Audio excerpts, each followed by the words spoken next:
Together, on dais we have with us Dr. Rahul Gupta, IAS, Vice Chairman and Managing Director, GIDC. Shri Tushar Bhatt, IAS, MD, Gujarat Informatics Limited. Shri Videy Khare, IAS, Mission Director, GSEM. And Shri Ullas Kamath, FICCI Chairman, Karnataka State Council. One more time, we extend a very warm welcome to all the esteemed dignitaries on the dais.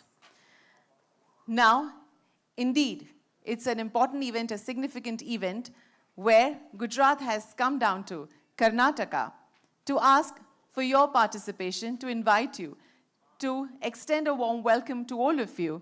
So on this important occasion, I would humbly request the esteemed dignitaries present on the dais to kindly step forward for the lamp lighting and start the event.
May all the living creatures on the planet be blessed with God's best blessings. Thank you.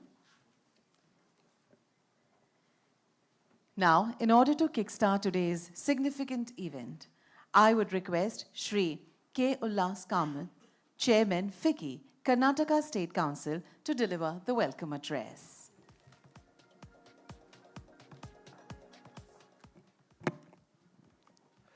Ellarigu namaskara. Good morning to everyone. It's a great honor for me to be part of Vibrant Gujarat Roadshow. And it's a great honor for us to have the entire team from Gujarat with us. Gujarat for us in India, undoubtedly our pride. Gujarat for us is more like Davos for us. And the fact that Gujarat entire ministry is here with their bureaucrats to invite us for Vibrant Gujarat program itself is honor for industrialists, while Karnataka boasts for ITBT, which we are very, very proud of being Bengalurian. But when it comes to industry, there is no place in the world than what we have in Gujarat. So we are very, very happy that you have come here. So let me do my formal, as the chairman of FICCI, let me do the formal welcome address to the gathering. Shri Balvantsinh Rajput, Hon'ble Minister of Industries, Government of Gujarat. Dr. Rahul Gupta, IAS, Vice Chairman and Managing Director of GIDC. And for all the Bangaloreans, he's a batchmate of our Gunjan Krishna ma'am. So you can see the same kind of enthusiasm. Shri Tushar Bhatt, IAS, Managing Director, GIL. Distinguished members from the industrial fraternity from here, and delegates from various other district headquarters who have come here. We do have people from here, from Hon'ble. We have people from Raichur. We also have people from Mysore. They have come here to meet the minister, and representatives from media, ladies and gentlemen. And it gives me great pleasure to welcome you all to today's event, Gujarat Roadshow.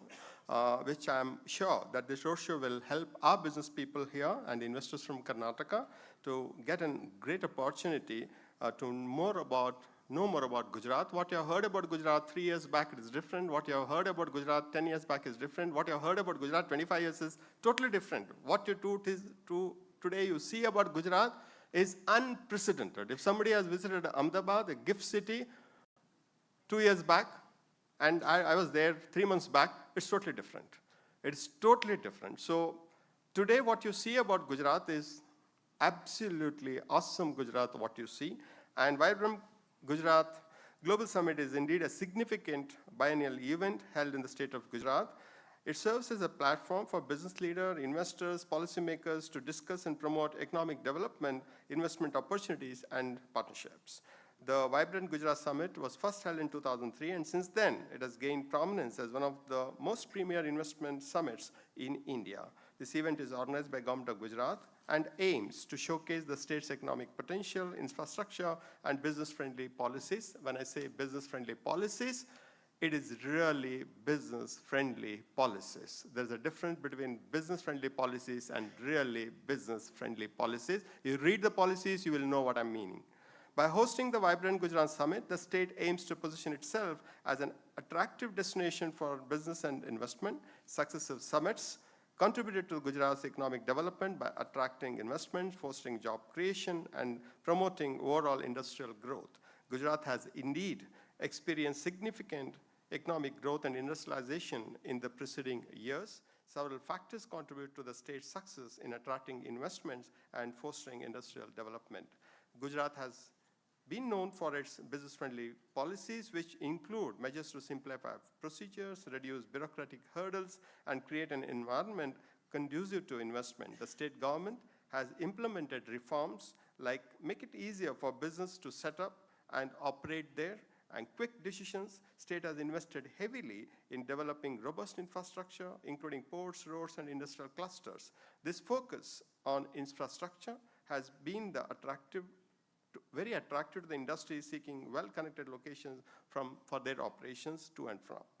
The state's strategic location on the western coast of India makes it all the more vital as a hub for trade and commerce.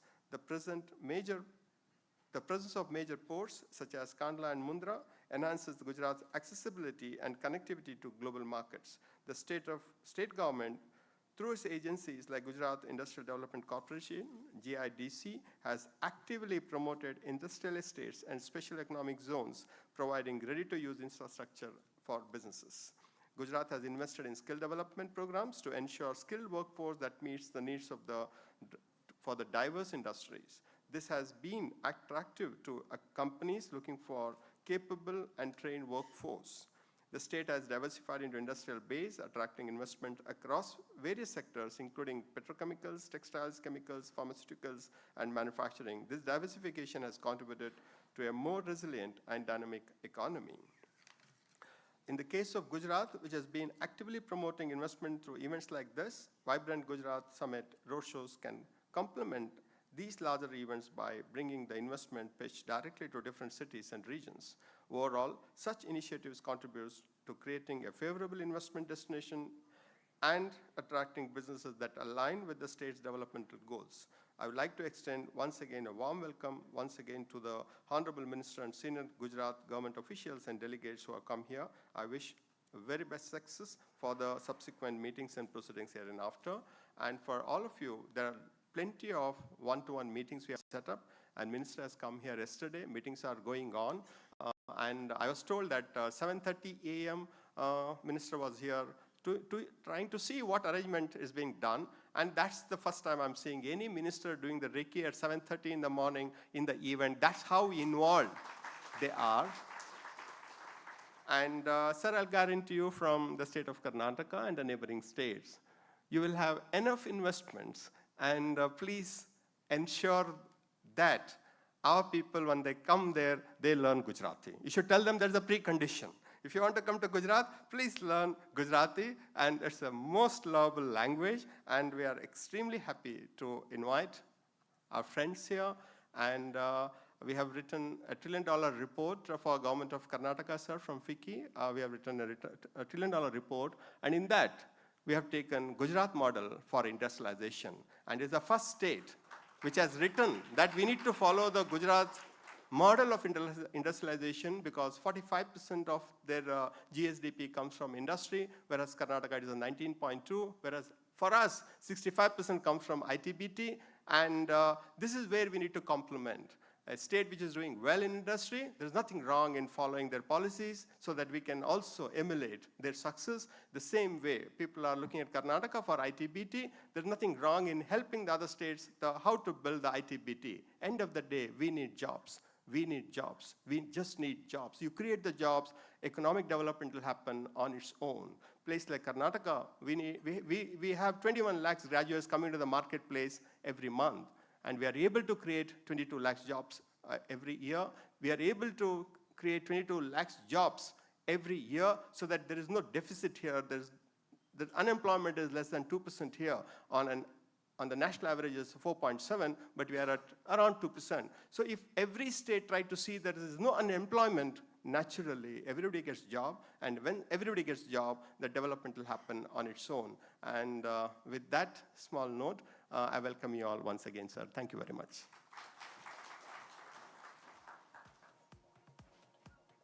Thank you very much, sir, for your warm welcome note and also for your faith that you have in the state of Gujarat. We appreciate it. The Vibrant Gujarat Global Summit has been instrumental in fostering economic growth and development in Gujarat. It has benefited largely to all the stakeholders. The summit provides a platform for investors to network with industry leaders, government officials, potential business and stakeholders, and also the end users. To know more about it, let's watch an audio-visual film on Vibrant Gujarat Global Summit. Papa, what are you planting here, Papa? Your bright future.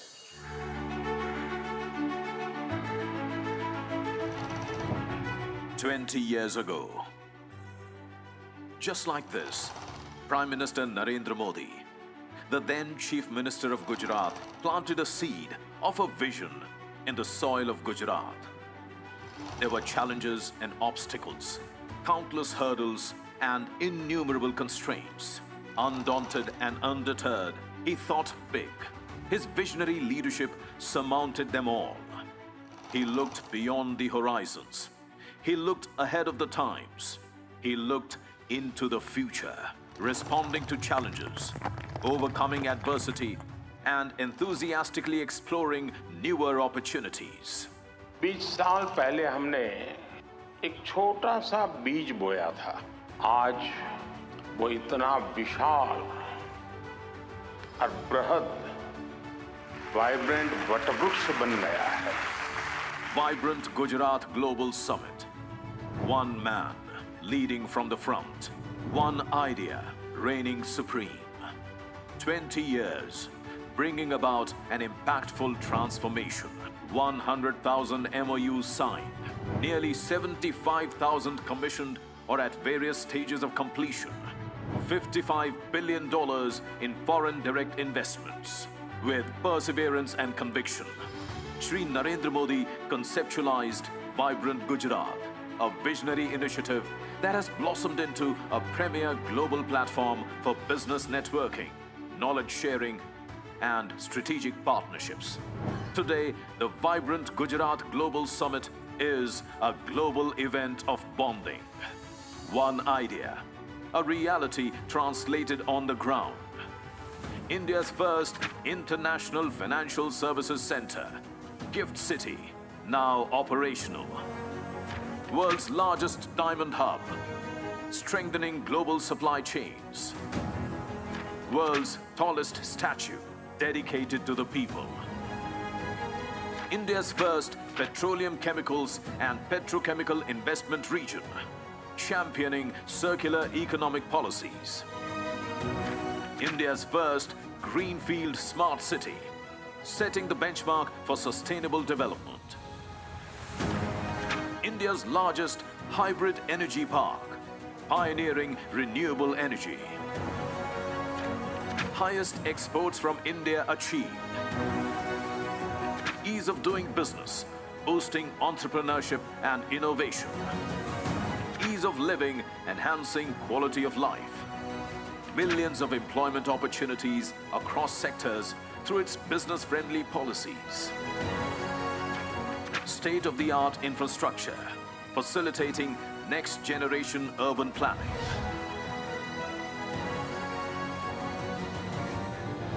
Where do you find testimony of all these? On the faces of bright young children, confident, skilled youth, relaxed elders, happy and healthy families, inclusive society, empowered women, flourishing investors, and world leaders. Gujarat stands out different and perhaps better than anywhere else in the country. One would be considered stupid in not investing in Gujarat. One thinks of Gujarat, what comes to mind are its confidence, vitality, innovation, vision, progressiveness, and of course, its can-do attitude. Reliance's engagement in Gujarat is a partnership to celebrate the spirit of this great state, the spirit to trigger 1 billion Indian dreams, and I salute that spirit. If we work together, I am convinced that the world's oldest democracy and the world's largest democracy can end extreme poverty in our lifetime. We are grateful for the input, for the business and the science and the innovation that the people of India have brought to our nation. The last 20 years were but a prologue. Gujarat has performed, reformed, and transformed. And it's all set to perform again. It's all set to scale loftier aspirational heights. The world awaits with a bated breath. For when Gujarat dreams, India envisions. And when India acts, the world marvels. Under the able guidance of Chief Minister Bhupendra Bhai Patel, with the first vibrant summit during Amrit Kal in the offing, Gujarat is all fully geared up to play a proactive role in realizing Prime Minister Narendra Modi's vision of Viksit Bharat at 2047. At Vibrant Gujarat Global Summit 2024, witness Gujarat's onward march into the future with unbridled enthusiasm, unflagging zeal, unwavering confidence, and unsurpassed optimism. From smart manufacturing to smart businesses, Gujarat spearheads the fourth industrial revolution with Industry 4.0. The state also aims to drive innovation by leveraging space technology, artificial intelligence, machine learning, blockchain, and the Internet of Things across sectors to build smart, connected infrastructure. With its thriving primary sector, robust manufacturing sector, and its burgeoning tertiary sector, the state of Gujarat is all set to contribute nearly 10% to India's journey towards a $5 trillion economy, which will enable the country to become the world's third largest economy in the next few years, empowering MSMEs and women entrepreneurs, creating youth-centric skill development ecosystem. Gujarat spearheads India's Techade as a lighthouse for startups and e-commerce. From textiles, bulk drugs, medical devices, ceramics and biotech, Gujarat aims to facilitate sector-specific plug-and-play parks. Driving inclusive growth, the state is going to be a game changer in semiconductors and electronics manufacturing, blazing trails in sustainability and net zero emissions, unlocking the circular economy's potential, catalyzing India's green hydrogen mission, and aspiring to become an electric vehicle and green energy hub with investments in battery and pumped storage solutions, Along with iconic projects in aerospace and defense, Gujarat is well on its way to becoming future ready. આજે global Fortune 500 કંપનીઓમાંથી અનેક કંપનીઓ ગુજરાતમાં પોતાના કારોબાર શરૂ કર્યા છે. આ બધું વાઇબ્રન્ટ સમિટની સફળતાને કારણે જ શક્ય બન્યું છે. Catalyzing exponential growth and human progress, the Vibrant Gujarat Global Summit has created an ecosystem for development. With gross state domestic product growing significantly between 2002-03 and 2022-23, outpacing national averages. ये रुकने का समय नहीं है. पिछले 20 वर्षों से अगले 20 वर्ष ज्यादा महत्वपूर्ण है. यही समय है जब भारत को एक ऐसा रोड मैप बनाना होगा जो उसे 2047 तक एक विकसित आत्मनिर्भर राष्ट्र के रूप में हम उसको दुनिया के सामने प्रस्थापित करें.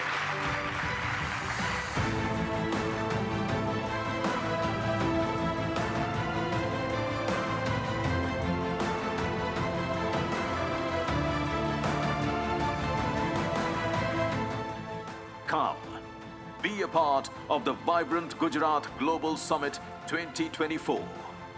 Gateway to future.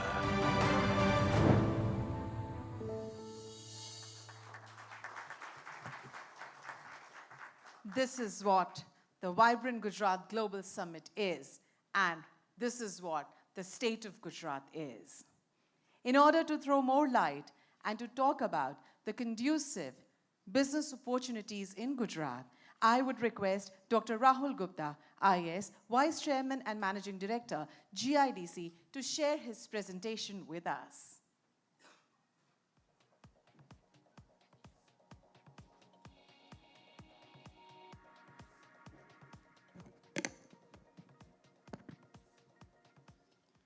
Shri Balvantsinh Rajput, Honorable Minister for Industry, Labour and Employment and Civil Aviation, Government of Gujarat. Shri Tushar Bhatt, Managing Director, Gujarat Informatics Limited. Shri Videh Khare, Mission Director, Gujarat State Electronic Mission. Shri Ullas Kamatji, Chairman, FICCI Bangalore. Ladies and gentlemen, a very hearty and warm morning to all of you. It's such a great honor, pleasure, privilege, and pride to be amongst all of you.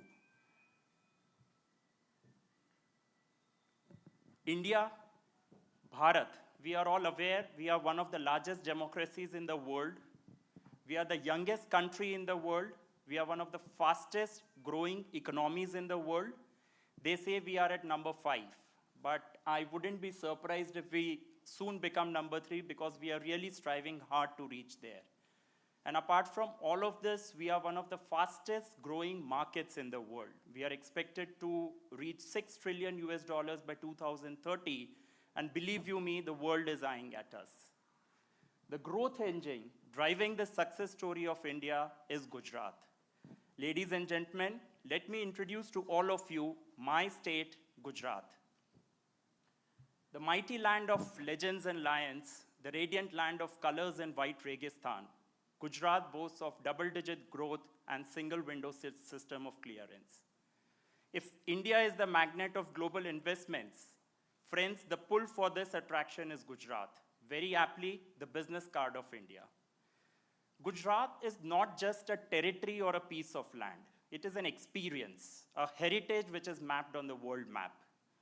With a meager 5% of India's population, Gujarat contributes 8% to India's GDP, accounts for 11% of India's factories, 13% of India's total renewable energy capacity, 17% of India's total FDI, 18% of India's total industrial output, and over 33% of India's exports. Friends, Gujarat indeed is a land of infinite possibilities. We are a pioneering state with many firsts to our credit. First in logistics performance, first in good governance, first in startup rankings, first in State Energy and Climate Index, and we are amongst the top achiever states when it comes to the ease of doing business. I can give you several reasons why to invest in Gujarat, but today let me talk about 7 such reasons. Even the most fertile seed to flourish, it needs a conducive ecosystem. And we, Gujarat, assure you of an absolute conducive ecosystem for your enterprises to flourish. Be it air, rail, road, water, or even internet, we are strongly and steadily connecting to the global corridors. Friends, we are the first state in India to have a fully functional statewide and natural gas water supply grid and 100% electrification. With a meager 6% of India's geographic area, we account for more than 40% of India's port cargo. And this is possible because of a strong network of ports which are dotted along our coastline. Apart from special economic zones and special investment regions, we have more than 7,500 hectares of well-developed industrial lands which are available in various industrial estates across the state. Indeed, we are all geared up for the next industrial revolution. We call ourselves a one-click government. We are just a click away from you. In fact, our 24/7 investor facilitation portal, which is based on the principle of minimum government and maximum governance, it is a benchmark for the global economy. It is a one-stop solution whereby over 200 approvals and licenses pertaining to 18 different departments are available at a single click. We assure you of a dedicated nodal officer from concept to commissioning and even beyond. Our GIS-based land bank system, it enables our investors to access in a single click the connectivity details, the topography, the availability of land parcels across the state. The government attaches a lot of importance to the micro, small, and medium enterprise. And I'm very glad to share with all of you that any new micro, small, or medium enterprise that is wanting to set up a unit in Gujarat, it can come and set up without obtaining certain approvals and permissions for a period of 3 years. 3 years, I repeat. Now that means a lot. So I trust and understand, I trust and hope that you understand the importance that we attach to the ease of doing business. Every industry, every sector, it comes with its own set of challenges and prerequisites. And we as a state of Gujarat are conscious about it. We are aware about it, and we have tried our best to cater to their specific requirement, enabling every sector to flourish, to thrive, to be on the high growth trajectory. And this has really enabled us to be a national leader when it comes to agro and food processing, ceramics, gems and jewelry, ports and maritime, automobile, chemicals and petrochemicals, pharmaceuticals, textiles, garments, and apparels. Friends, we are a policy-driven state. We have drafted over 20 sector and industry-specific policies to give the necessary inertia to your intent and investment. And the most recent being the renewable energy policy, which was recently launched by the government of Gujarat. The state government, with a view to promote industries, it has come up with the Atmanirbhar Gujarat scheme for assistance to industries. These schemes, they offer a bouquet of fiscal and non-fiscal incentives to investors, ranging from capital subsidy to interest subsidy, tax-related incentives to capital input tax credit reimbursement, employment-related benefits to electricity duty exemption, just to name a few. Friends, our leadership is progressive, forward-looking, and it constantly strives towards futuristic infrastructure development. Be it the Dholera Special Investment Region, which is India's largest greenfield investment region, spread over an area of 900 square kilometers, larger than the size of Singapore. Be it GIFT City, which is India's first and only international fintech city with world-class infrastructure to facilitate offshore and international transactions. be it the Delhi-Mumbai Industrial Corridor or the dedicated freight corridor, be it the Dream City, which is an international diamond trading bourse spread across 2,000 acres of land, or be it the world's largest renewable hybrid energy park with a capacity of 30 gigawatt in Kutch. We have it all. I'm sure you would all agree with me that a state with all the money, machinery, resources, but no investment in its people, it is nothing but a car with a handbrakes pulled on. Ladies and gentlemen, Gujarat invests hugely in its human capital because we believe we are what our people are. We propose a bouquet of offerings to our people, be it world-class education, state-of-art health facilities, state-of-art health facilities, one of its kind recreation experience, or even something simple like shopping. We have it all with us. Now, if there is some legacy that we can leave behind for our future generations, we believe that it has to be an unenviably cleaner and greener environment. And Gujarat has always been on the forefront when it comes to production of green energy or adoption of clean mobility or even development of ESG vision. In fact, our emission trading scheme, it has raised the bar high in pollution control for the world to follow suit. And just to let you know, we are all geared up to become the green hydrogen capital of the world. It's expected that over 100 billion US dollars are likely to fructify in the coming decade in the entire green hydrogen ecosystem in Gujarat. Now, having said all of this, let me just come back to the reason why we have all assembled here, for us to invite you all, to welcome you all to the Vibrant Gujarat Global Summit 2024. Now, Vibrant Gujarat Summit is one of the world's largest and most popular summit of investment and trade. The summit, it was conceptualized and it is the brainchild of our Honorable Prime Minister, Shri Narendra Modi ji. We all Indians, we believe in an ideology of Vasudhaiva Kutumbakam. It simply means that the entire world is one family, my family. And friends, Vibrant Gujarat Summit is one such get-together to know your family members better, to share, to connect, to develop ideas, to develop friendships of lifetime, to develop strategic alliances, and to deliberate upon the possibilities of future. The itinerary and the details of the summit, they have already been shared with all of you here. I would request all of you to go through that, and we are here to help you in any way that we can. Ladies and gentlemen, I once again welcome you to come and participate in the Vibrant Gujarat Global Summit, scheduled to take place between the 10th and 12th of January 2024. Thank you so much for your valuable time. Thank you for your patient listening, and I once again welcome you. Thank you.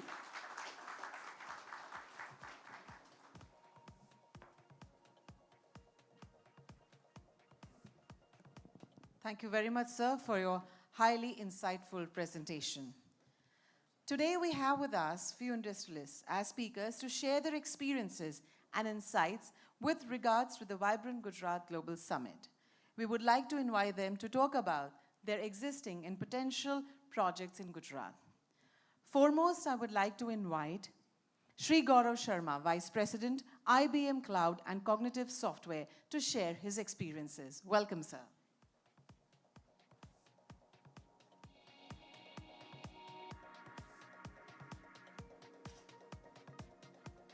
Hi, good morning. Namaskara. Honorable Minister and all the dignitaries, it's a pleasure and it's a privilege to be here.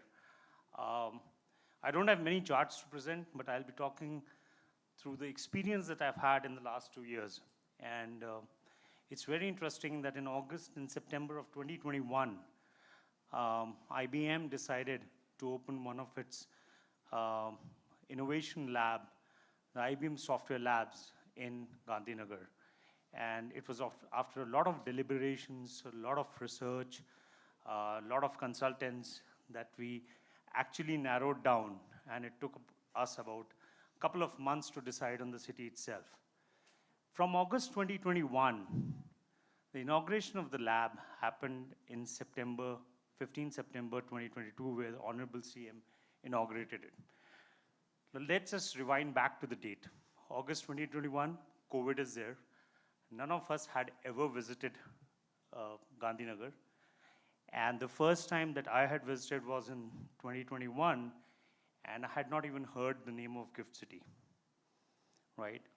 From there to identifying the buildings, to making sure that the infrastructure was selected, to making sure people were hired, to making sure the lab was up and running and inaugurated by this chief minister along with senior vice presidents of IBM flowing in from New York and Armonk. It was a monumental task. So I would like to say that within 1 year, entire multiple floors, a state-of-the-art design center, product engineering, product offering management, ecosystem partners, the entire lab came up. Now the key drivers, what we thought and what I wrote down for this meeting, and I think it is very important for everybody to understand that, is what impressed us and what tilted the favors were a very, very robust infrastructure, which was there, right? The moment you get down from the airport to the time that you enter the Gift City, it's a different city altogether, right? People who have experienced it in the last 1-2 years would really understand what it means. The availability of skills and talent. And that's something which surprised us as well. We, as a lab, do not open very frequently. To be very honest, the last lab we would have opened about a couple of decades ago. Bangalore is one of them, Pune is one of them, and other places are there. So it takes a lot of time for developing product engineering. The average experience levels are very, very high. You really need niche skills in the areas that IBM operates in, whether it's hybrid cloud, artificial intelligence, machine learning, cybersecurity, sustainability. I'm sure everybody knows that IBM is like air, right? You don't feel it till it is not there. So we really needed to have the right level of skills and talent available for us. Along with that, we've hired a lot of designers because now products comes with design and other things and offering management. And in fact, there's a team also which we have set up which works with a lot of ecosystem partners, whether it's system integrators or some of our peers who are entering after looking at our success in Gujarat. The third one was, which was very, very interesting and refreshing for us, was a vibrant ecosystem of academia which was there. We work very closely. Within 1 year, we have started working very closely with IIT Gandhinagar. In fact, we signed a letter of intent with Professor Rajat Muna, who's the director for IIT Gandhinagar, just last month. We work very closely with National Institute of Design, with Nirma University, with Ganpat University, and other things. Now, when that ecosystem comes in, that's where lab and innovation thrives. IBM being in business for more than a century, 112 years old company, existing in tech, which is a rarity. We have not only the insights, we do not have not only the skills, but we have the wisdom to understand that we will have to work together to make sure that the industry moves forward. And that ecosystem, along with Gift City and other things, is working very beautifully for us. The third thing is existing and growing presence of IT companies near us. And we are proud to say that we were the pioneers. We were one of the first few ones to come in. But now many of our competitors, our peers, and our partners are coming there. And it is all extremely healthy in terms of not only competition, but giving job employability and employment opportunities to the people in the west of the country. So I don't say only Gujarat, I say west part of the country itself, right? And Gift City, with its future-ready, sustainable energy, was a no-brainer for us. When we do select infrastructure, so there are a lot of things that we have to consider from an IBM perspective and from a global MNC perspective. Whether it's accessibility, whether it's safety of employees, whether it's security, whether it's sustainable infrastructure, and other things. And on all of these things, it was a no-brainer to go into Gift City and establish our labs.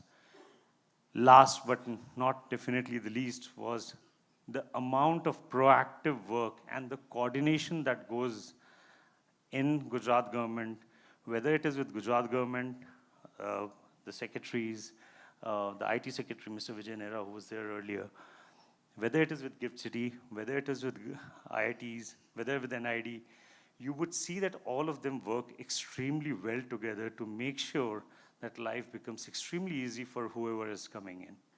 And I have faced it myself that the then Chief Minister, when we had announced the setting up of the lab, Shri Rupani sir, had actually, his office had called Gift City and made sure that everything was there. During COVID times when we were not able to visit, it was the government and the Gift City together who used to monitor and watch over our infrastructure to see that everything is coming up in time. And that, coupled with the IT and ITS policy, I would really urge all of you to have a good look at that, because that reduces a lot of our capital and operational expenditure as well.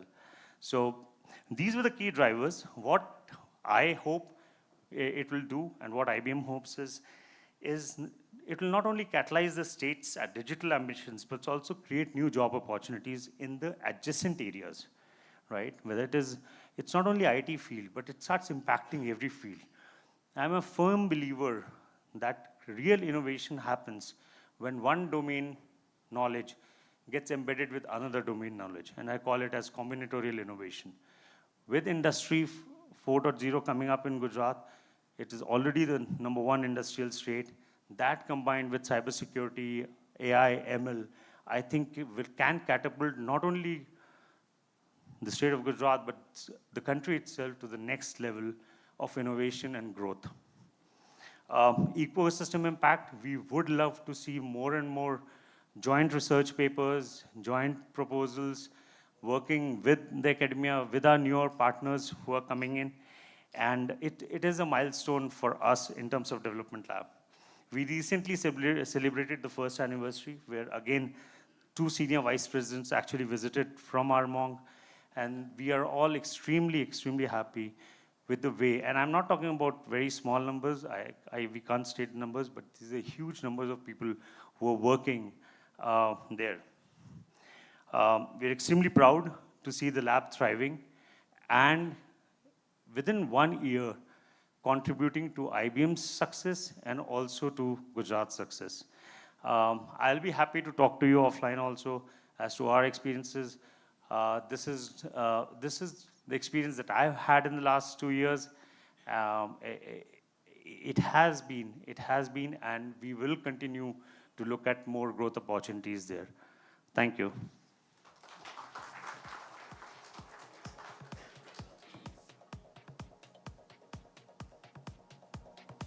Thank you so much, sir, for sharing your talk with us.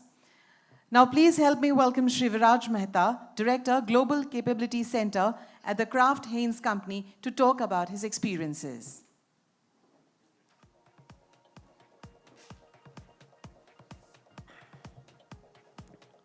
Okay.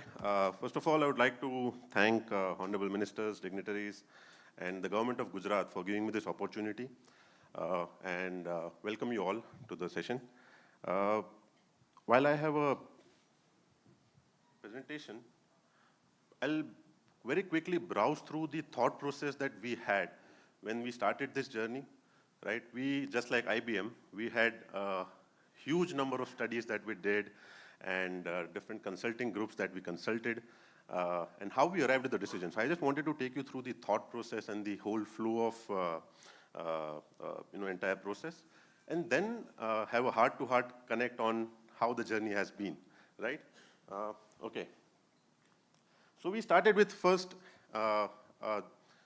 which country should we move into, right? So this is something that I'll move very fast. Obviously, India today is kind of the #1 country to invest as far as your GCCs or global capabilities are concerned, right? So this is how we identified India to be our first captive center location, right?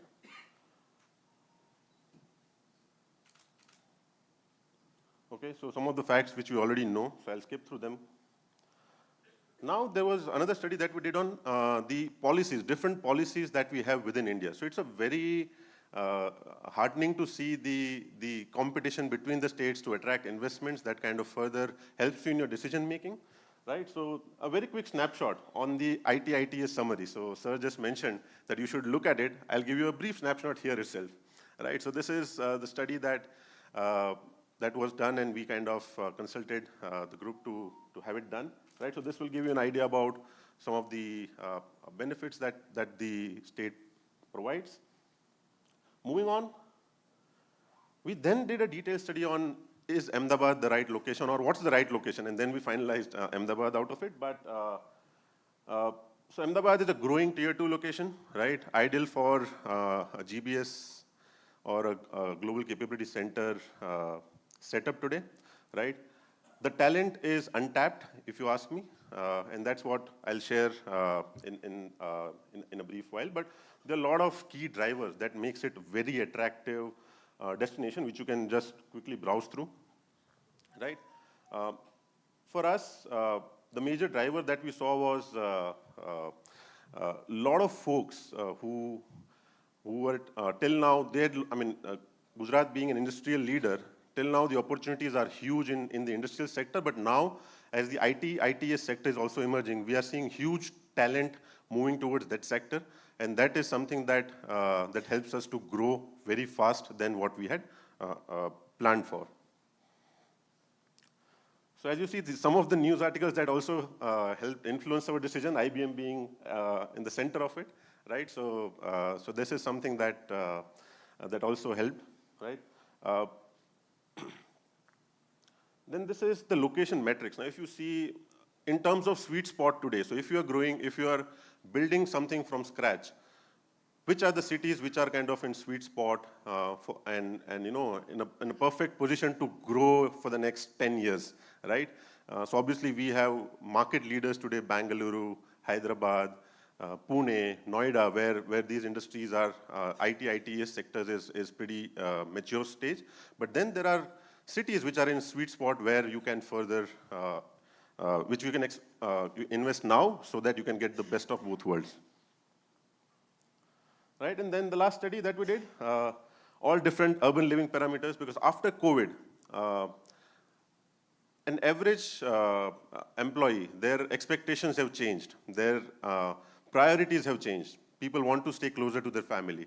They want to look at cost of living. They want to look at standard of living, pollution, everything, right? So what are these urban living indicators that are very important, right? So this is something that we also looked at, because we want to not only hire and attract best talent, we want to retain them as well. And if we are in a location where talent is happy, their families are happy, then it helps us to build a very long, sustainable center. Other thing, very interesting data points, that 70% of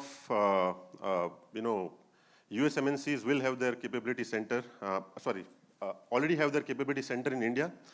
And out of this, if you see, majority of the growth now is moving to tier 2, especially after COVID, right? So this shift in thought process, this shift in the industry is an ideal time to move to a tier 2 city or a city like Ahmedabad, which is, I personally don't like tier 2, because once you visit there, it is a tier 1 city. It is like any other tier 1 city, but with wider roads and better infrastructure. So that is something that has been my personal experience, right?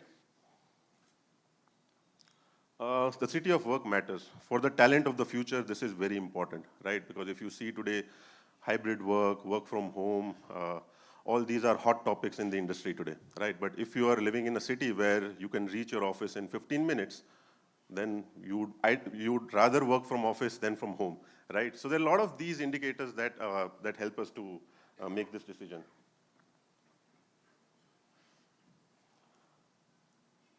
Some more data points.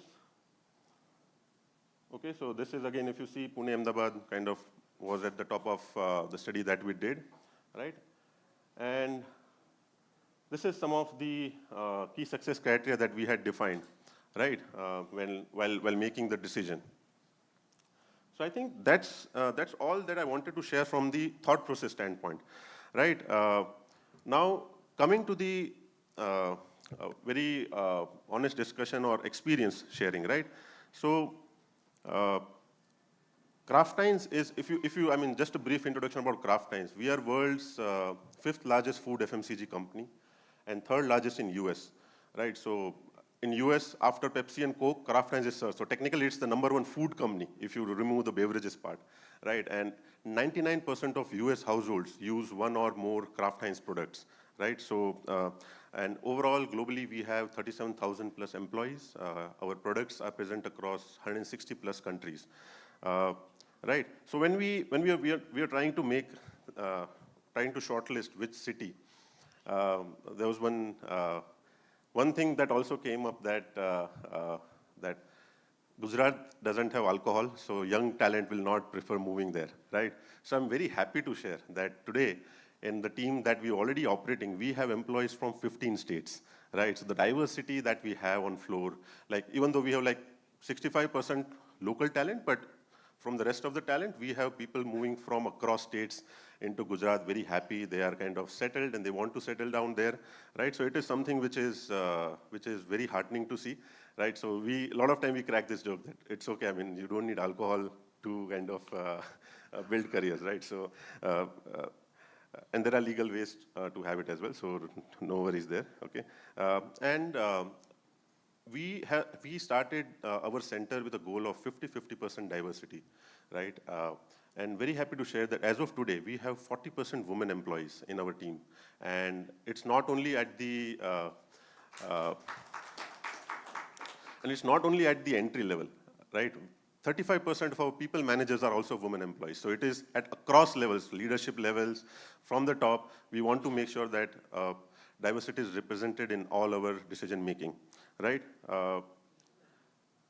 In terms of improvement, so if you see some of the criteria that were there, in last 18 months, we started this journey as a trial.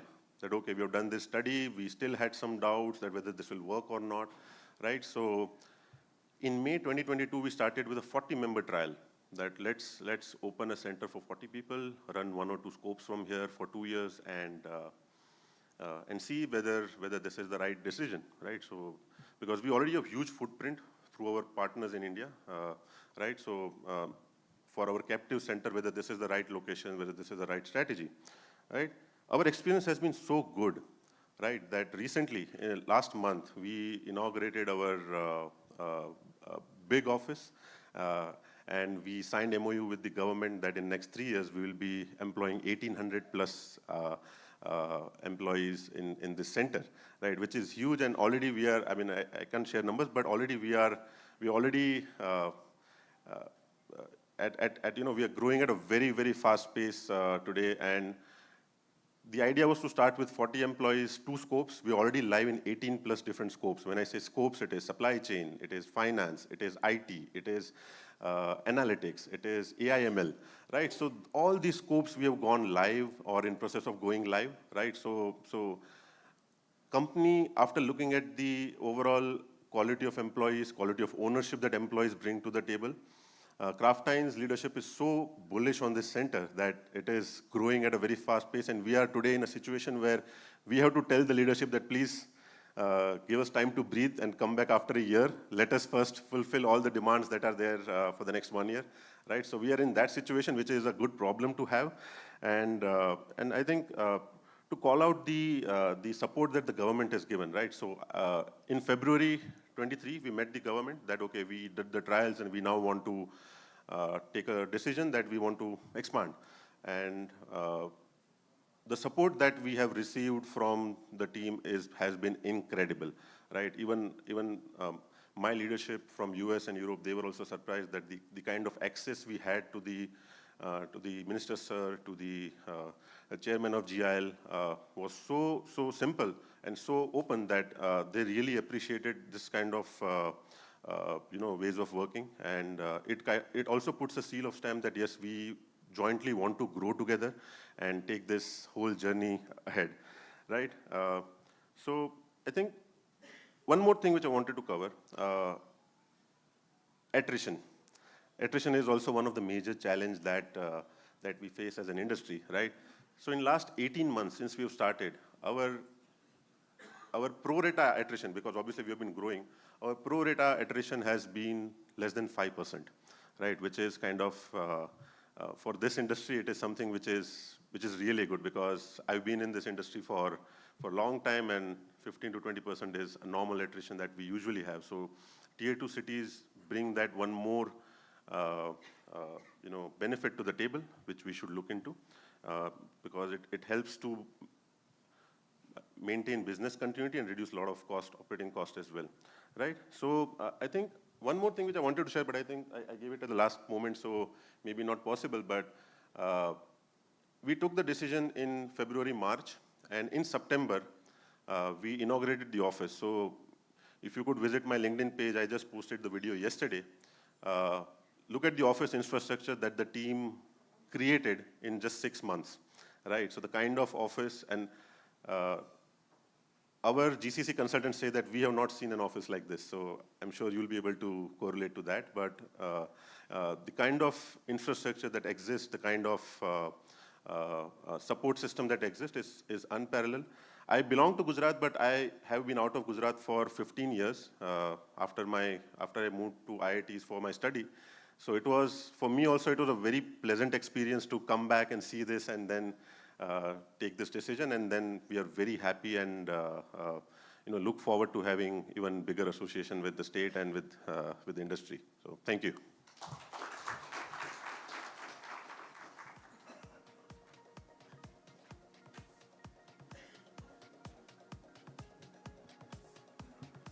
Thank you so much, sir, for sharing your pleasant experiences with us. Thank you both the gentlemen once again for sharing your favorable experiences, and we wish to have your continuous involvement and collaboration for your future projects in Gujarat also. In order to share the presentation on business opportunities in Gujarat in another segment, please help me welcome Shri Videy Khare, IS Mission Director, GSEM. Over to you, sir.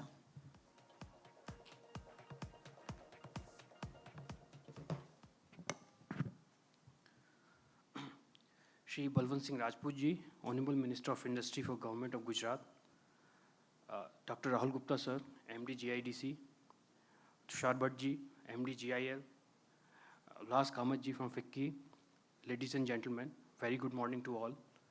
I welcome you all to this roadshow where we are presenting the development and the initiative which is being taken by Gujarat government for different sectors in the industry.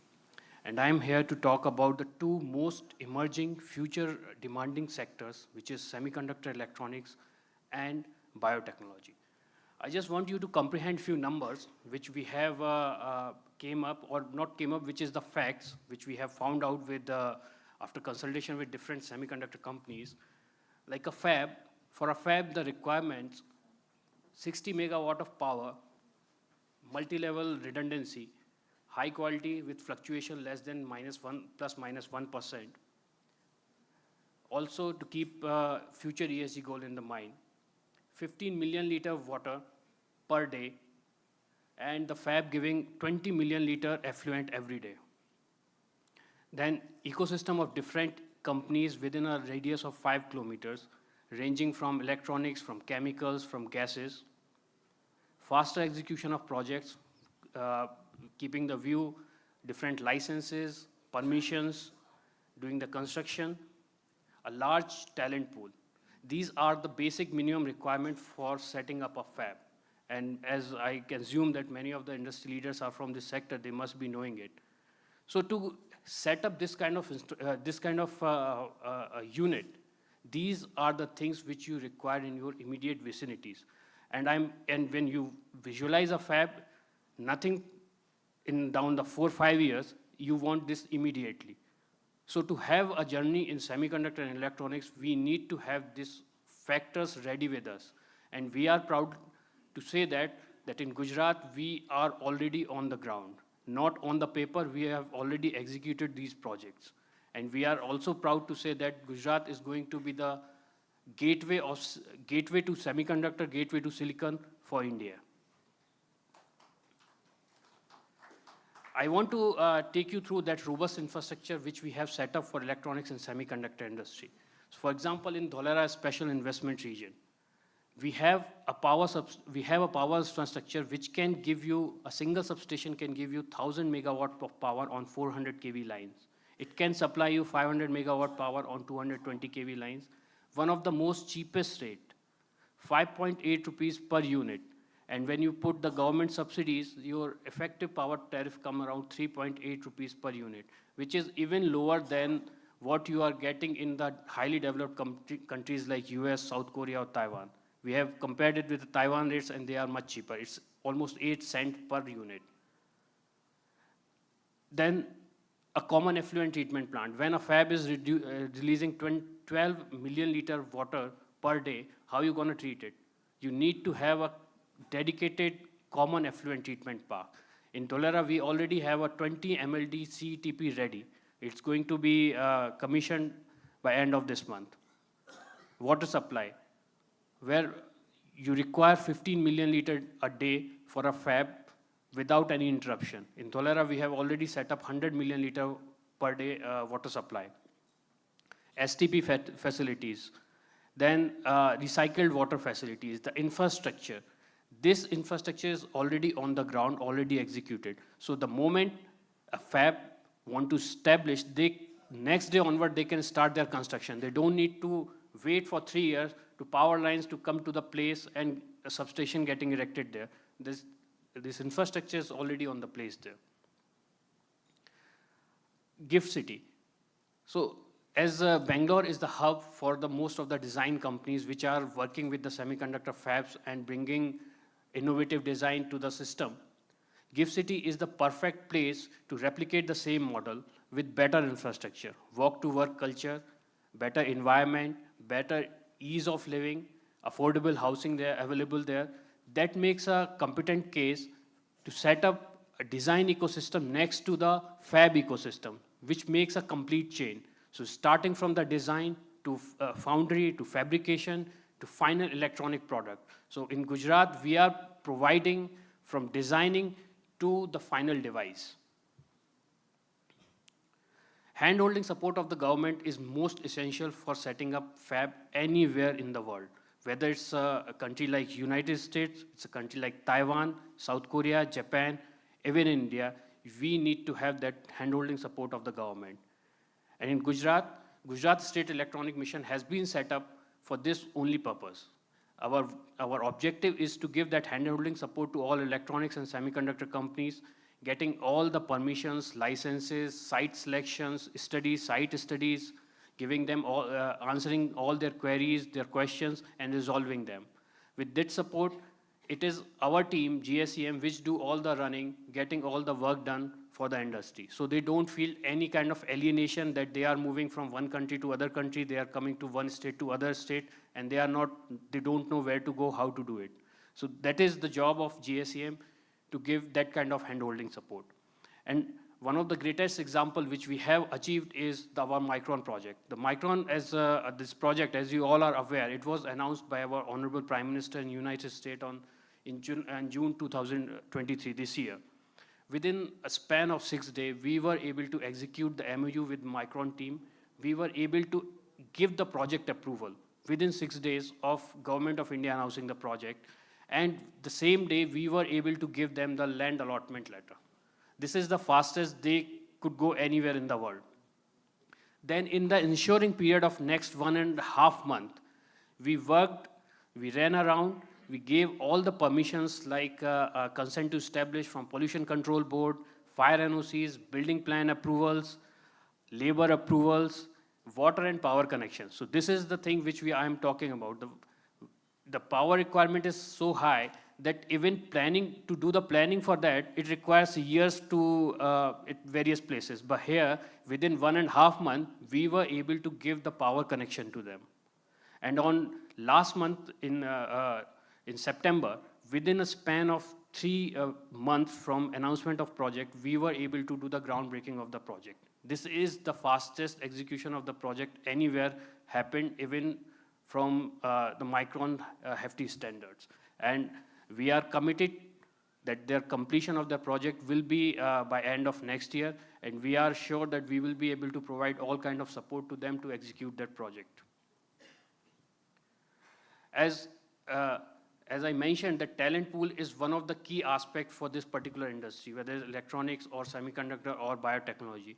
And Gujarat is blessed with some of the highest premier institutes across in the country. Like IIT Gandhinagar is the leading in engineering and research. IIM Ahmedabad is known to almost everyone. It's a dream to go there. And SVNIT Surat, one of the oldest engineering college in the state. IIT Vadodara, Surat, IICT Gandhinagar. These colleges and institutes are generating a large amount of talent pool, which is of global standard. Micron has itself started hiring these people. They have started visiting campuses, and the first batch, they have already hired from the Gujarat colleges. But at the same time, we understand that there is a large number of talent required at the shop floor level. These people are not engineers. These are the diploma holders. These are the 12th pass outs, who are needed to be trained in right skills. They are needed to be given the right set of skills in which, so that they can work in this particular high-tech industry. Working in a semiconductor and electronic industry is much different than working in a traditional industry. So with close to 600 ITIs, Gujarat is training 1.5 lakh professionals, trained ITI professionals. They are working across different sectors, from automobiles to heavy engineering to chemicals to petrochemicals, and now we have taken upon ourselves to train them in semiconductor and electronics industry also. And as all of you know, that once Government of India announced their semiconductor policy, Gujarat was the first state, and is still the state which is having a dedicated semiconductor policy, which is linked with Government of India. And along with Government of India policy, we provide one of the best capital support to this industry. 40% of Government of India's capital incentive is being provided by Gujarat government. So totally it combined become 70% of the capital subsidy. Water, high quality water at one of the cheapest rate, power tariff subsidy of 2 rupees per unit. So it is somehow, in a way covering both your capital investment and also your operational investment. But as we understand that semiconductor industry requires a thriving electronic sector along with it. So Gujarat government came up with a very attractive electronic policy which comprises both fiscal and non-fiscal incentives. And with this policy, we are sure that Gujarat is going to become one of the most cost-effective place to do your production for electronics. In terms of capital assistance, logistics subsidy, as we understand that a lot of equipments are going to come from countries like Europe, countries in Europe or in East Asia, they require some kind of logistic support. So we consciously took a decision that we need to provide some kind of logistic support to these industries also. Apart from that, interest subventions or interest subsidy and subsidy on power has also been incorporated in our electronic policy. And this has been one of the most interesting part to understand the ecosystem which is already present in Gujarat. There has been some misnomers across various companies that Gujarat has more traditional industry, whether it's a textile, petrochemical, chemical, but nothing in electronics. But when we did this deep study with all the companies present in Gujarat, we are able to find that there is a thriving electronic sector already present in Gujarat. It was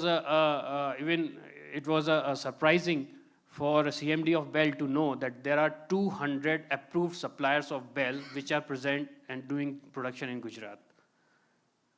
So if you see that in semiconductor ecosystem, Micron is already there. We are having in advanced talk with some of the big names in semiconductor industries like AMAT, Lam Research, Air Liquide, Inox. And existing ecosystem in designs, we have E-Info Chips, which is doing a great work. In chemical and gases, there is a no-brainer. Everybody knows that these companies, all kind of producing all kind of chemicals. You name the chemicals, whether it's a semiconductor or electronics, you will find it in Gujarat. Although we require to upgrade it qualify for semiconductor industry, but they are ready to do that. We are one of the largest PCB assembly state. Although it has been considered that states like Karnataka, Tamil Nadu has been the powerhouse for electronics, but Gujarat is producing one of the largest amount of PCBs.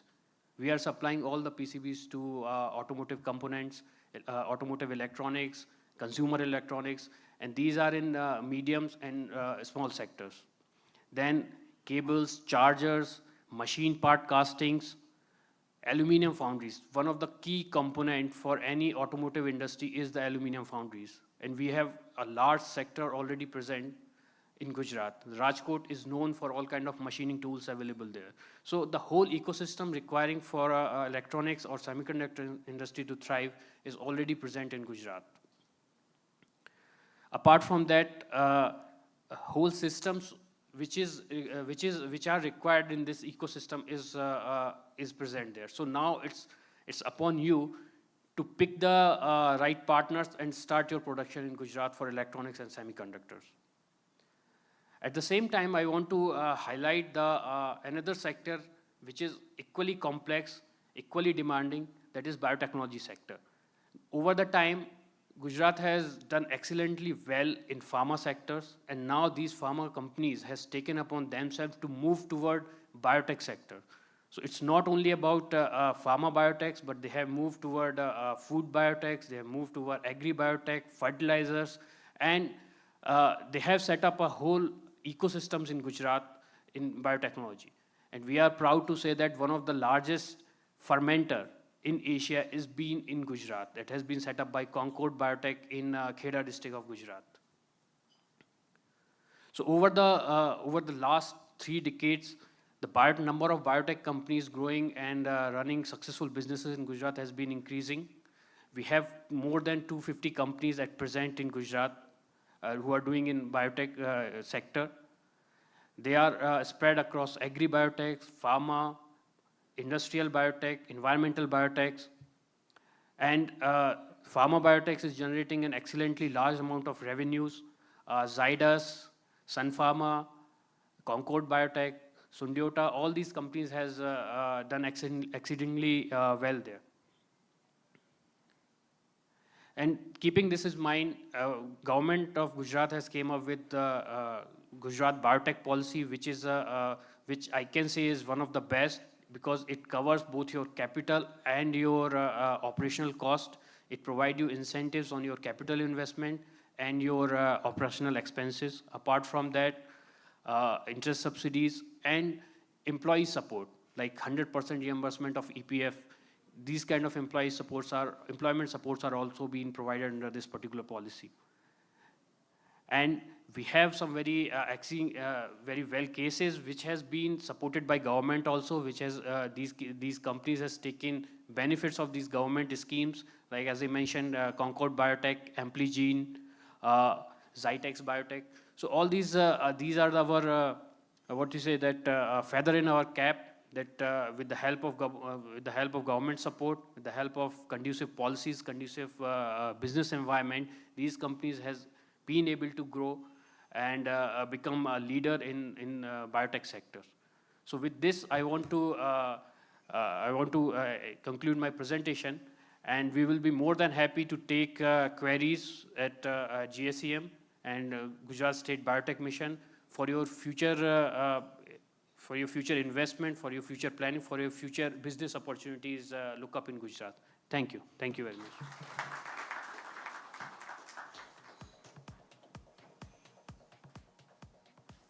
Thank you, sir, for sharing your favorable conditions of working in Gujarat with us. Moving further, we have with us Dr. Vinod Kumar, Director, Promotion Directorate in Space, to share with us the presentation on Indian space sector reforms and formation of InSpace. Please welcome Dr. Vinod Kumar.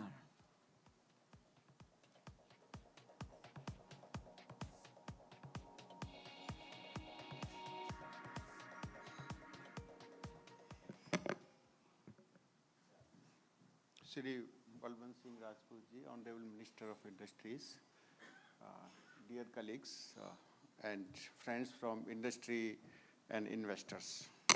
Very good morning to you all. Namaste. Today, I am very happy to present in front of you the formation of Indian National Space Promotion and Authorization Center and the space sector reforms. As you all are aware, but before that I start, shall I know how many of you know what is in space? Yeah, only very few, so I am at the right place to explain it and what is the need. And I was seeing the presentation of Rahulji as well as Videshji. Space companies are not mentioned, but there are a couple of space companies, private company, which has taken the activities in the state of Gujarat. Maybe next time probably I request you to include that as well. So journey of Indian space program was started, as you are aware, in 1962 with formation of Indian National Committee for Space Research under the visionary leadership of Dr. Vikram Sarabhai. Then there are the various steps where how we started the experiments in the launching of the satellites, and first indigenous sounding rocket Ronnie 75 was launched in 1967, and there is a no stopping of Indian space sector since then. And 1969, the major milestone was the formation of Indian Space Research Organization. And there have been many successes with the first launch in 1975 by the name of Aryabhata, and we celebrated the Satellite Day since then. And there are multiple successes, including the launch of Chandrayaan 3 and landing on the moon. Not only landing, but there is a hopping also, that is preparation to come back from the moon also. The important thing being is, the important thing is this: after having achieved the capability in all sectors of space, we call it, whether launching of the satellite, making of the satellite, downstream applications, the tremendous scope is there, which capabilities India has developed over the years. Now it's the time to commercialize those for the benefit of the common man. So as Prime Minister says that last mile connectivity, you take the benefit of space technology to the common people and involve them in the end-to-end activities. Keeping this point in mind, the Honorable Prime Minister has formed the Indian National Space Promotion and Authorization Center. In 2020, it was formed in June 2020, 24 June 2020 it was formed, and our head office was inaugurated at Ahmedabad. So we have a headquarter at Ahmedabad. I will touch upon those details further. Then we have released the comprehensive Indian space policy this year, 6th April 2023. And post that we had a moon landing. We are going to observe the sun. Foreign direct investment policy, you see, is going to come, and it will be very attractive for all investors. Wait, at any time it can be announced. Then we are already working for space activities, that is ACT.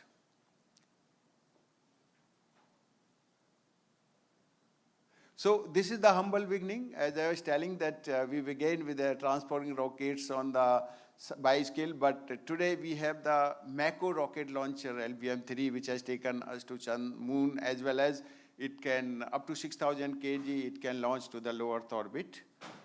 Another important, this was our Aryabhata satellite, which was launched, just 40 watt of power was generating, and now it has 14 kilowatt. See the 1,000, that's the kind of improvement over the time and state-of-art technology. And this satellite, which is at GSAT-11 right side, is providing the internet services to the remote areas.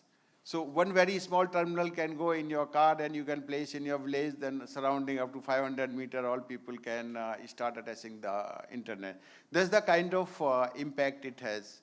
This is another thing that we are known for testing. When we don't have money, we work out and such a techniques that we can test.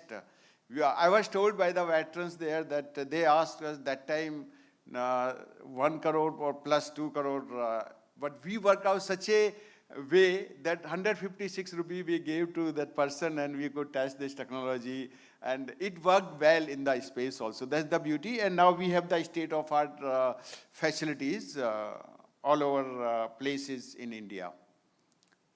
Now, coming to the space sector reform, for commercialization of space activities, Government of India under the visionary leadership of Prime Minister Modi ji, he has established one new Space India Limited commercial wing to commercialize the space product developed by ISRO, it's a PSU, in 2019. Same year, a Defense Space Agency was also formed, and you might be knowing the mission Shakti, ASAT mission was there, where India has the capability to attack the satellite or kill the satellite, destroy satellite in orbit. You can know the speed of the satellite, this is around 7 kilometers per second. You can just imagine, and how precise it is to target a 1 meter body, even less than 1 meter body. This is the kind of capability we have. Now, we were operationalized in 2022, and these things I have already covered. So this space policy, what it contains, earlier we have one remote sensing policy as well as we had a SATCOM policy. But this policy is a overarching, integrated version and which comprehensively addresses satellite communication, remote sensing, technology transfer, space transportation, exploration, and it divides. Major thing is that there is no restriction on non-government entities, means private sector. They can take up any activity in space sector under the sun.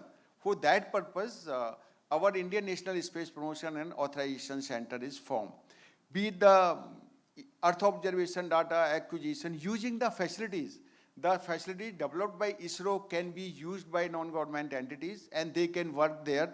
They can even establish the facilities inside the premises of Department of Space. So these are the certain things which has been enabled by this government.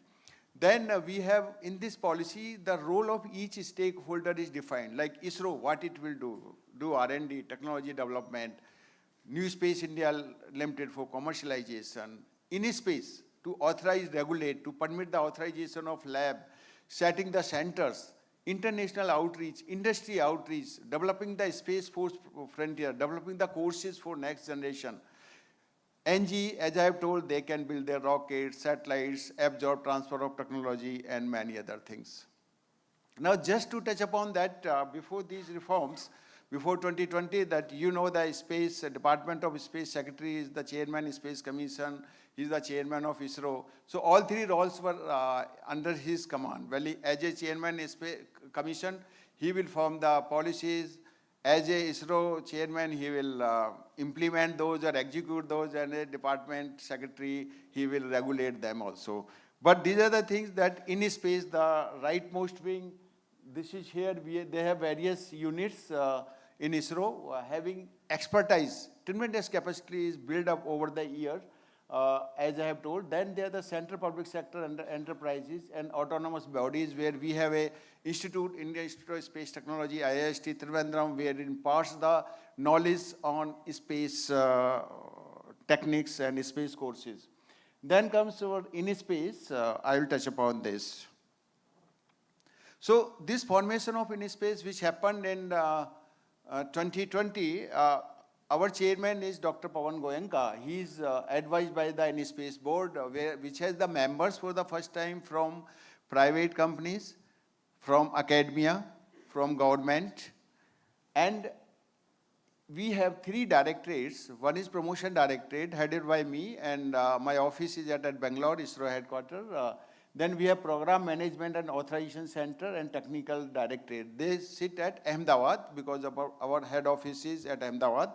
We have one IA, Joint Secretary level officer, who heads our legal, finance and administration wing. So these are the kind of things. Yes, of course, we are under ambit of Department of Space, but as an autonomous body. Now we have the these are 4 cornerstone of space reform, which we have been given like a 4 V's. We have to promote the private industry in space sector. We have to enable them. We have to authorize. We don't call ourselves regulator, but we authorized. authorize them, because we act as a single window agency also on the models of the Gujarat government, that they are also acting as a single window agency, and we supervise them. Under each space, each of these vertical, like formation of vision and strategy, for the first time after formation, we have released the vision document, decadal vision document for Indian space sector. So these are the certain things which has been taken up with the vision and mission to achieve the $44 billion market in the next decade, which is just around 2% of global. We want to go to 8 to 10%, and which is possible. For this, all the steps has been taken up. This is the kind of thing after we form, you see 350 plus application we have got in each vertical, whether it is a launch vehicle, satellite making, each vertical means private ecosystem all over India is developing, and we will come back to with the details from Gujarat. A lot of things are there where Gujarat also many companies have started, private companies, and they have started launching their satellite, they started making launch vehicle as well. So just continuing because of this, so these are the some roles very good. This is the as an enabler, we have established a design lab at Ahmedabad. It is situated where people can go and there carry out their designs. Technical center, manufacturing hub, I will touch upon this. Gujarat is the first state who has come out with a clear policy guideline, and we have signed an MOU with the government of Gujarat to establish the manufacturing park there. Ease of doing business, we have been working on this, and we have implemented certain things in this area. So without repeating the things, FDI policy I know is on L-will, and it will have various verticals like launch vehicle, X percentage is autonomous route, Y percentage only will be through administrative. Presently 100% is through administrative rule. Like satellite building, again XY percentage there, and some of the verticals which I mentioned here will be 100%. So these are the some ease of doing business and getting FDI and technology into the space sector. So it's very important now coming to the Gujarat Space System Manufacturing Hub, which government, we have signed an MOU with government of Gujarat to develop Gujarat Space Manufacturing Hub. It's the first state which has provided 200 acres of area as Sanand near Ahmedabad. This was signed recently. Then we are developing their technical center so that the private companies can go test their projects, because you need to put a lot of money to develop those facilities and lab there. So we are developing them there. Already design center is already developed, and some of the non-government entities are doing their design there. Then continuing with this, all the companies are welcome to set up, and we are there at a single window agency to facilitate that, all necessary permission. And for this, we have already developed our website. Again, you have to say click of the button, you are there with us, and all permissions, everything will be online. The system is already we have established. And we are pleased to tell that as a part of Vibrant Gujarat, we have already decided we are conducting an international space conference where aspiration of 1.4 billion people with the theme title that we will have 3 tracks separately. The details we are working out, and we will please visit us there. We are establishing exhibition also on Chandrayaan lander and various things.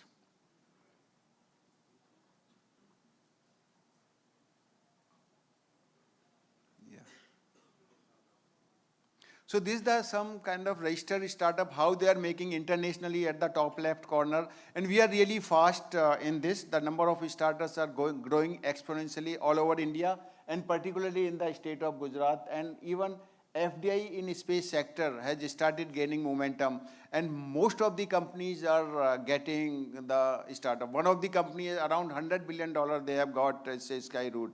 And total 200 plus $220 million plus FDI has come. And you see that in 2016, you see 2014 we have 1 startup, 2016 we have 7, and now there are 219 startups are registered as a space startup.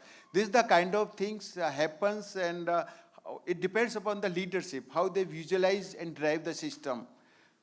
These are the real numbers with that, and this is the aspiration, as I have told, that we plan in the next decade to take it from $8.4 billion to $44 billion as a CAGR of 16%.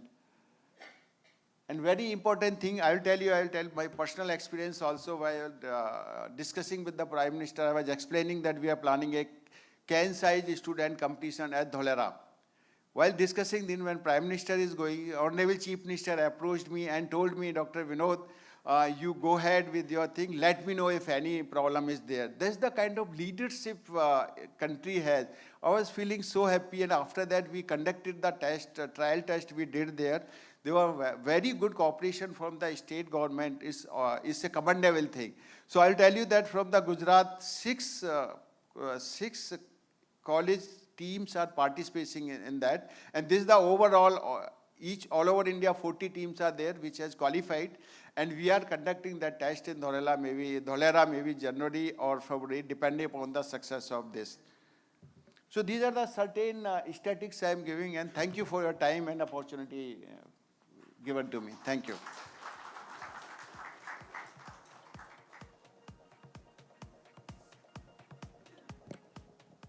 Thank you so much, sir, for your wonderful presentation. Now, in order to talk about what other favorable business opportunities lies in Gujarat, we have Mr. Sandeep Shah, General Manager and HOD, IFSC and Strategy, Gift City. Please help me welcome Mr. Sandeep Shah.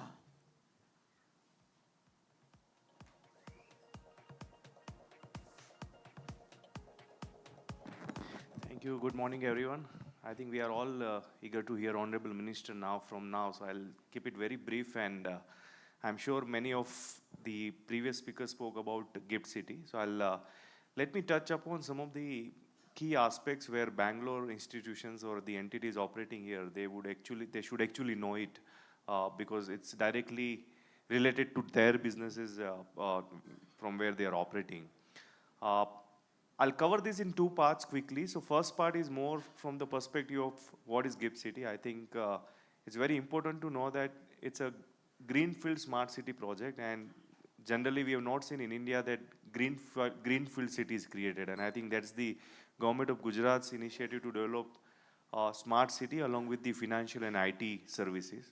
The key aspect of the city is it's integrated city. So what we are trying to create, focusing not only on the commercial aspect, but also on the residential and social aspect. And that's how the entire city is coming up closer to the Ahmedabad International and Domestic Airport.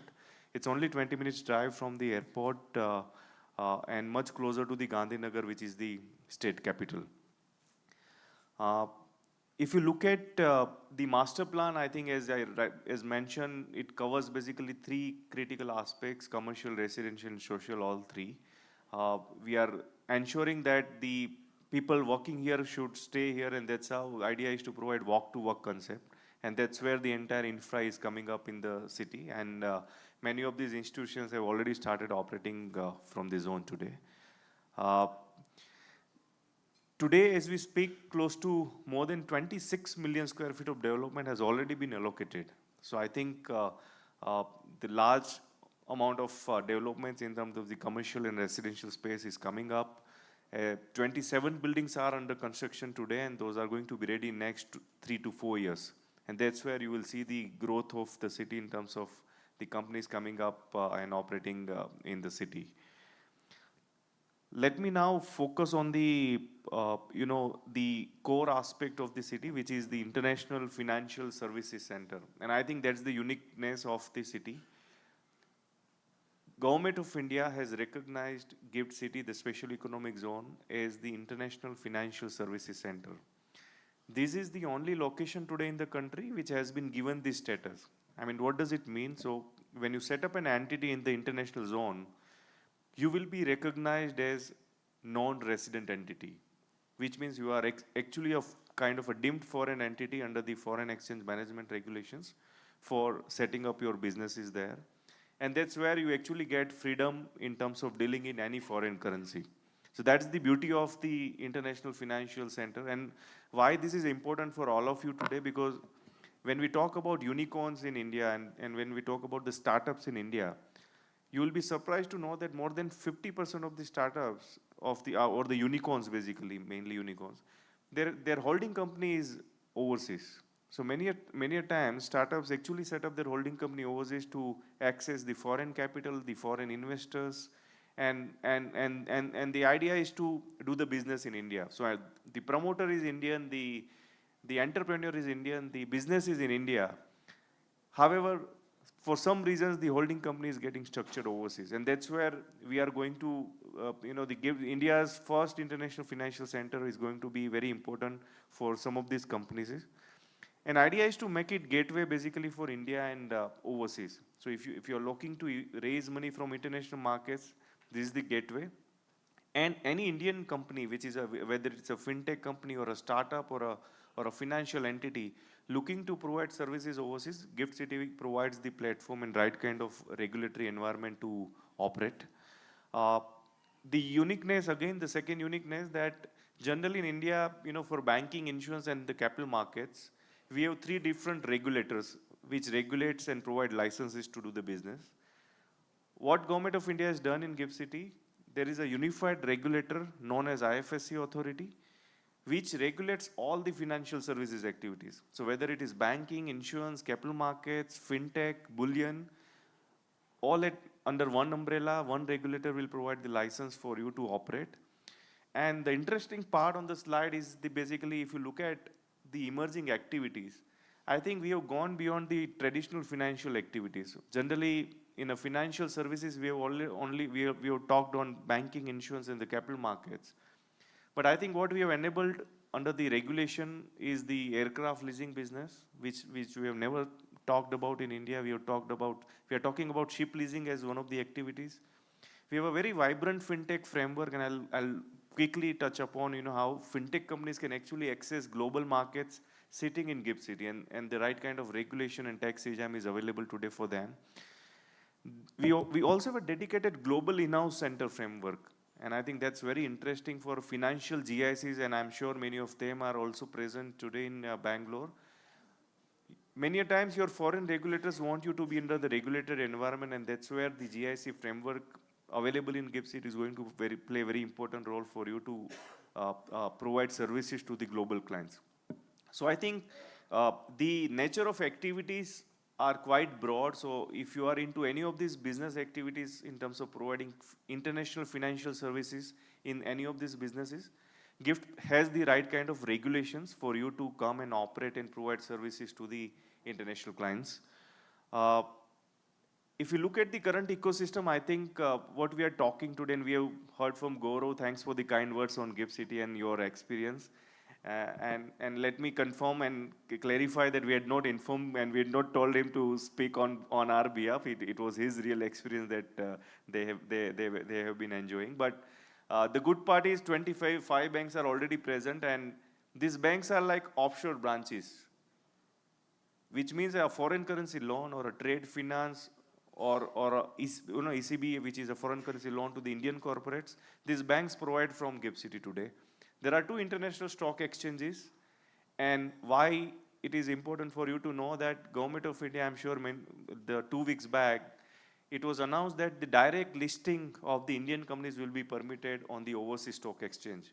And it's going to start from the IFSC stock exchange at Gift City. So your fintech startup or your entity based in Bangalore, if you are looking to raise foreign capital equity, this is the platform where you will be able to now list your equities on the Gift Exchange platform. And that's going to be a game changer, because till today, Indian companies are not allowed to raise foreign equities directly.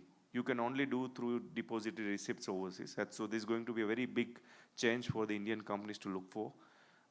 Bullion exchange, again, India's first spot bullion exchange. So you trade on exchange, you buy the gold, you take the delivery on the same day. So we have physical bullion vaults in Gift City today. Capital market intermediaries, there are aircraft leasing firms, 35 fintech entities already registered providing services to India and to the foreign investors.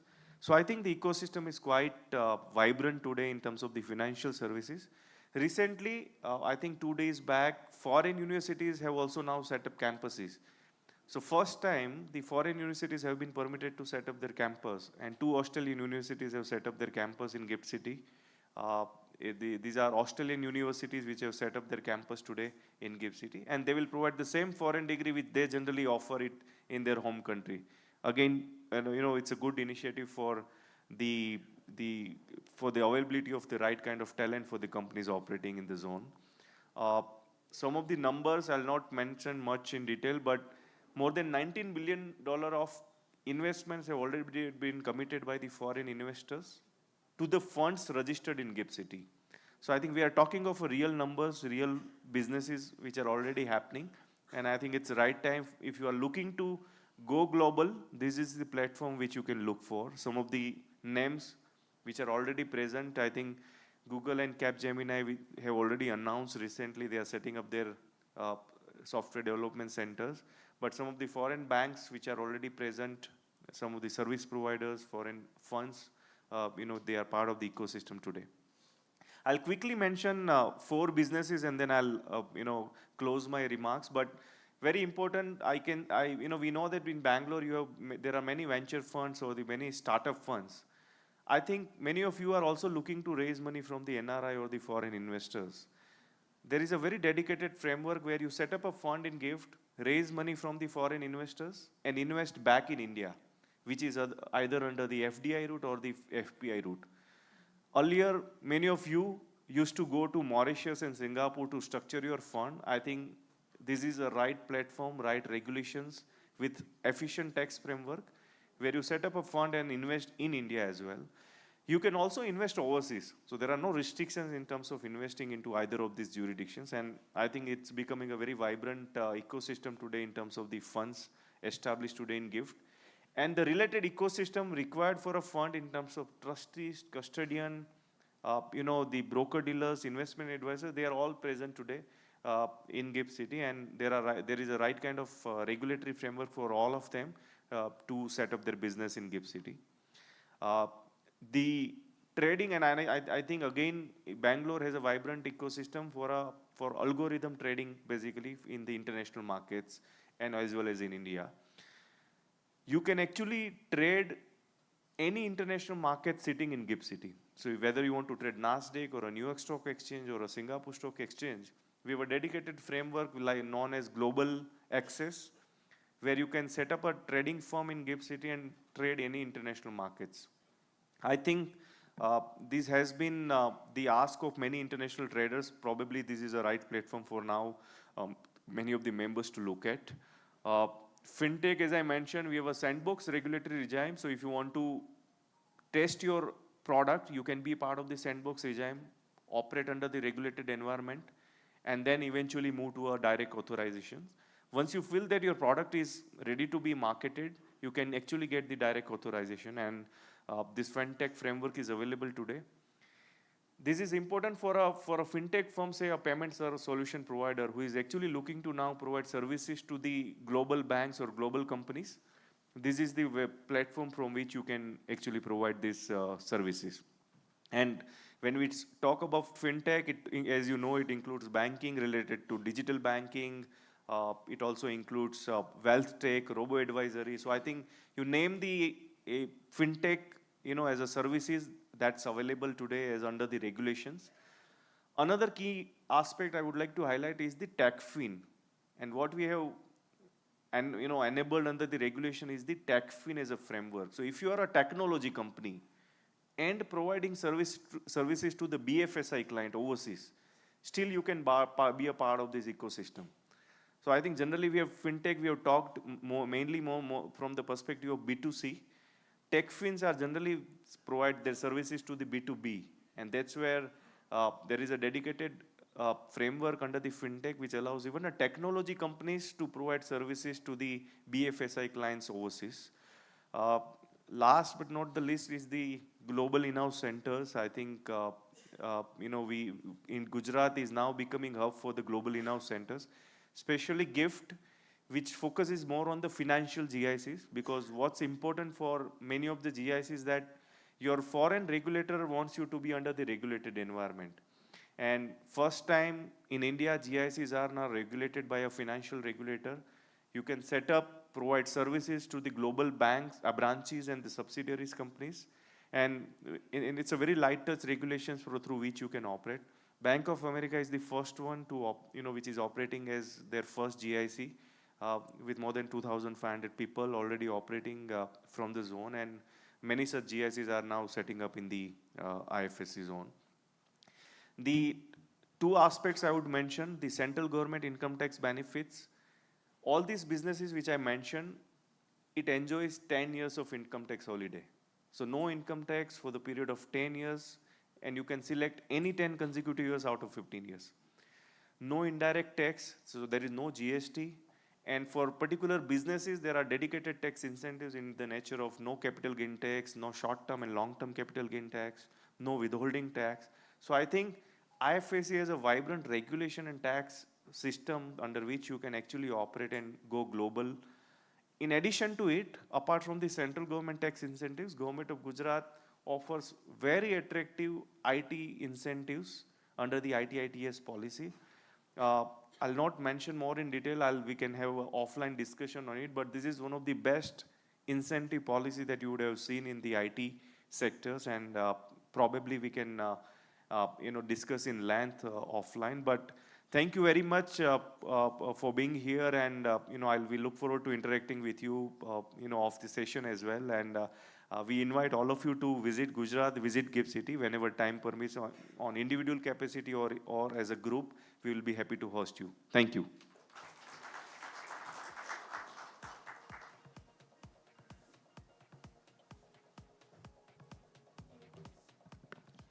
Thank you very much, sir, for sharing the detailed information regarding the GIFT City. आज हमारे साथ इस Bangalore road show के अवसर पर उपस्थित है माननीय उद्योग मंत्री श्री बलवंत सिंह जी राजपूत, गुजरात सरकार। मैं अत्यंत विनम्रता और प्रसन्नता से माननीय मंत्री श्री को उनके विशिष्ट उद्बोधन के लिए सादर आमंत्रित करती हूँ।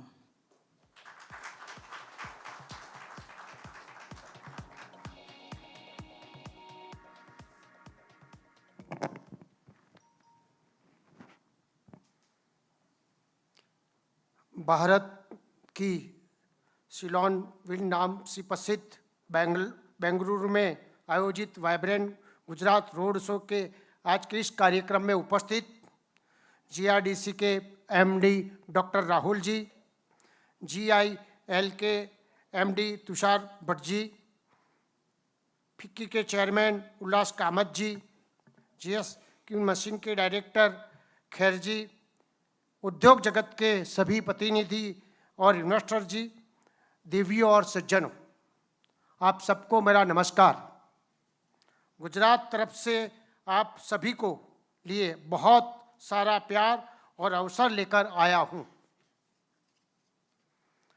मुझे बताते हुए खुशी हो रही है कि विश्व के नेता, भारत के सबसे सफल माननीय प्रधानमंत्री नरेंद्र भाई मोदी जी ने 2003 में पहला वाइब्रेंट गुजरात ग्लोबल समिट आयोजित किया और गुजरात में विकास और अवसरों, गुजरात की काबिलियतों और प्रादेशिक करने, उद्योगों को बढ़ावा देने 20 साल पहले विकास का बीज बोया था। आज ये बीज परिपक्व होकर विशाल वृक्ष बना है। राज्य में नए उद्योग, टेक्निक, रोजगार को बढ़ावा मिले, राज्य के ग्रामीण और शहरी विस्तारों को सामाजिक और आर्थिक परिस्थिति में पॉजिटिव बदलाव आया है। गुजरात का विकास का एक रोल मॉडल बना, विश्व के इन्वेस्टरों और विचारों को एक मंच पर आए, नए विचारों और तरीकों को, टेक्निकों को पता लगा और विकास के नए दिशा तरफ सोचने का अवसर मिला। इन सभी प्रवास के कारण गुजरात आज उत्पादन में 18% है, फैक्ट्रियों में 11% है, निकास में 33% है, GDP में 8.4 है, स्टार्टअप में समग्र गुजरात दरेक राज्य में प्रथम है, लॉजिस्टिक रैंक में भी प्रथम है, रोजगारी देने में भी गुजरात आज प्रथम है। 9वीं समिट में 135 देशों ने और 42,000 से ज़्यादा विदेश प्रतिनिधियों ने गुजरात में निवेश किया और आज गुजरात के राह से अनेक राज्यों में सीमित होने लगी और सभी राज्यों से भारत की प्रगति हुई है। मुझे बताते हुए आनंद हो रहा है कि 2003 में एक पृथ्वी एक परिवार एक भविष्य की जो थीम पर समिट हुआ था और 2023 में G20 थीम भी वही थी, जिससे इनसे दुनिया में देशों का स्थान पर बहुत महत्वता बढ़ा है। आज़ादी के स्वर्ण काल के दौरान 2027 तक 5 ट्रिलियन इकोनॉमी और 2047 की विकास भारत का निर्माण के राह पे आगे बढ़ रहा है। सितंबर 2023 साइंस सिटी में अहमदाबाद में प्रधानमंत्री श्री नरेंद्र मोदी जी ने उपस्थिति में वाइब्रेंट की 20 वर्ष की समिट की सफलता और अवसरों का मनाया था।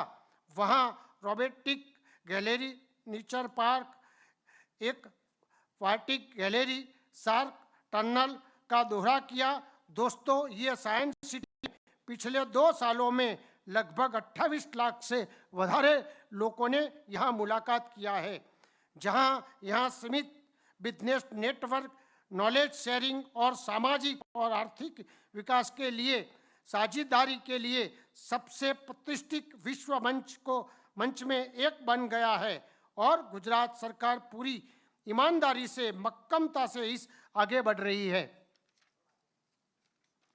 गुजरात में gift city, Dholera SIR, dream city, green fin port, LNG terminal, high speed rail network भी विकास के सभी इस यात्रा में सहभागी है। भारत का पहला ऑपरेशन नेशनल स्मार्ट शहर गांधीनगर में स्थापित गिफ्ट सिटी, जिसमें फाइनेंसर सेंटर और अंतर्राष्ट्रीय बुलिंग एक्शन भी है। वहाँ जहाँ स्कूल, क्लब, पार्क जैसे सुविधाओं से लोगों का जीवन और गुणवत्ता में सुधार हुआ है। इस गिफ्ट सिटी को सिंगापुर और दुबई जैसे फाइनेंशियल सेंटर की बड़ा स्थान मिला है और सऊदी अरब, अमेरिका, कई देशों की कंपनियां, वित्तीय संस्था और फार्मेसिक फंड पर मौजूद है। गूगल और कैप जिनमें जहां आने अपनी इच्छा जता चुके हैं। गिफ्ट सिटी फाइनेंस और फिटनेस के लिए हब बन रहा है। फिनटेक कंपनी स्टार्टअप गुजरात में स्थापित तौर पर विकसित हो रहा है, जिसमें बैंक, बीमा भी समाविष्ट है। आप सभी को गिफ्ट सिटी में अपना कार्यालय केंद्र बनाने के लिए मैं आमंत्रित करता हूं। गुजरात में RT की एक सीमित पॉलिसी है, जिसमें सर्विस सेंटर को भी बढ़ावा मिला है।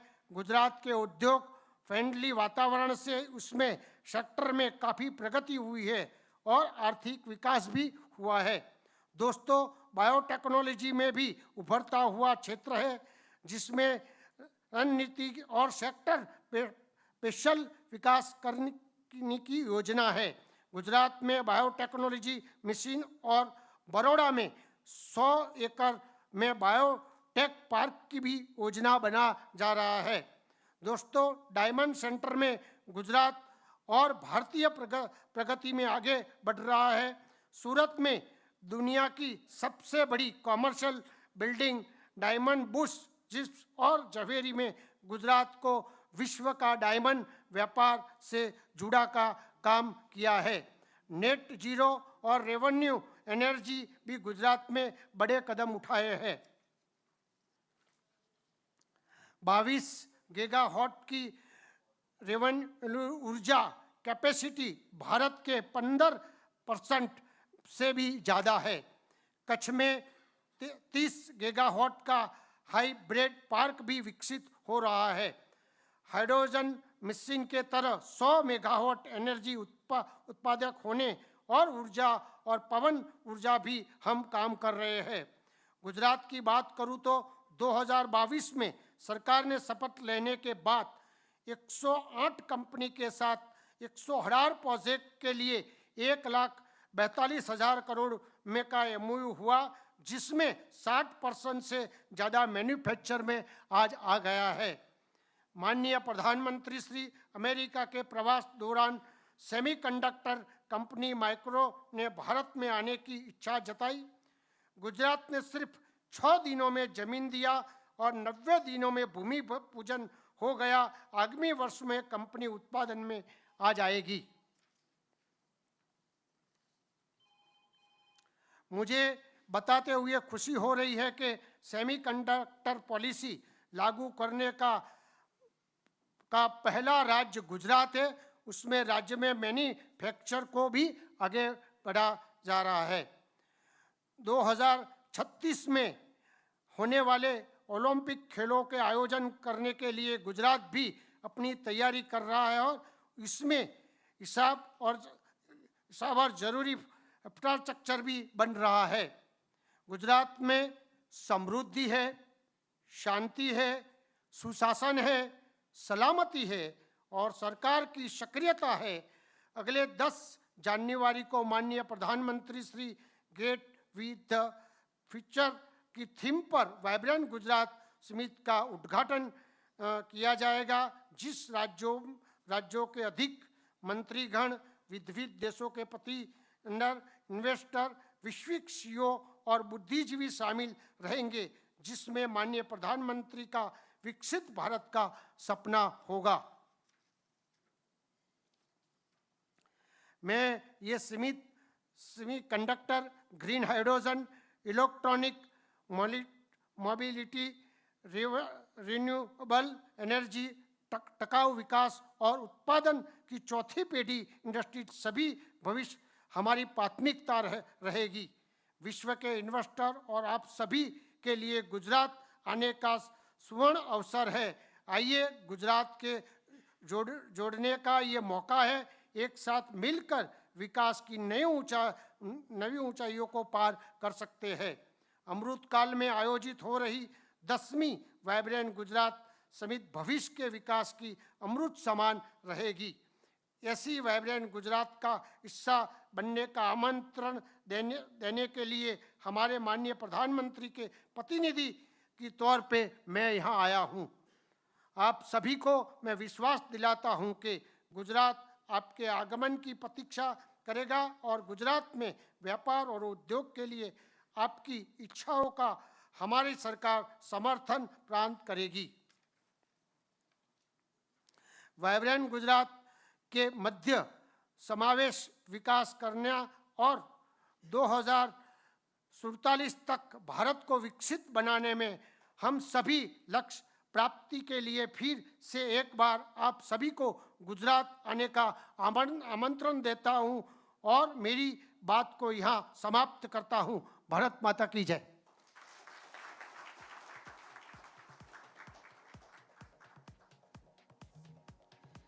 माननीय मंत्री महोदय, आपके सकारात्मक शब्दों के लिए, विश्वास भरे संबोधन के लिए एवं उत्साहपूर्ण आमंत्रण के लिए हम भी आपका बहुत बहुत धन्यवाद करते हैं। We would now like to welcome Shri Tushar Bhatt, IAS, Managing Director, GIL, to deliver the vote of thanks.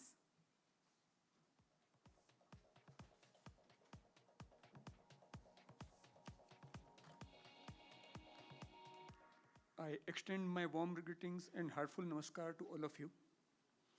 I would like to express my sincere gratitude to our distinguished guest, including Honorable Minister of Industries, Government of Gujarat, Shri Balvantsinh Rajput ji, Vice Chairman and Managing Director, GIDC, Dr. Rahul Gupta sir, Shri Videh Khare, Mission Director, GACM, Shri K. Ullas Kamath, Chairman, FICCI, Shri Gaurav Sharma, Vice President, IBM Cloud and Cognitive Software, Shri Viraj Mehta, Director, Global Capability Center at the Kraft Heinz Company, Dr. Vinod Kumar, Director, Promotion in Space, Shri Sandeep Shah, General Manager and HOD, IFSC and Strategy Gift City.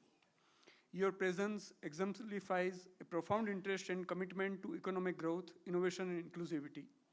With immense pleasure and deep gratitude, I extend my heartfelt thanks, signifying a significant commencement of the 10th Vibrant Gujarat Global Summit, scheduled from January 10th to 12th January 2024 in Gandhinagar, Gujarat. Gujarat's policy-driven approach is instrumental in nurturing a business-friendly environment. The state's robust IT-ITS policy is poised to revolutionize Gujarat's IT landscape, with the ambition to position it as a leading state in the IT sector and a preferred IT destination. In conclusion, I want to say thank you for being here today, which shows your strong dedication to moving forward and supporting the values that the Vibrant Gujarat Summit stands for. Thank you very much.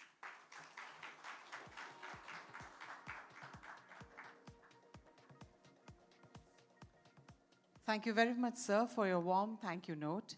And with this, we come to the end of the Bengaluru Roadshow of Vibrant Gujarat Global Summit 2024 and invite you all to witness the Grand Global Summit, which is wonderful in itself. I would now request all the dignitaries to kindly step forward for the group photograph and request you to applaud for all of them.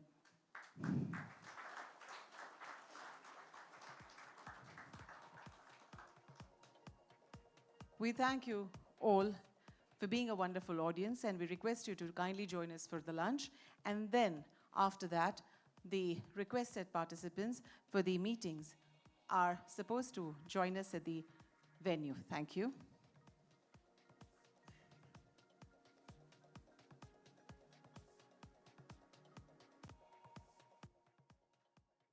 Once again, we thank Honorable Minister, Sir, Government of Gujarat.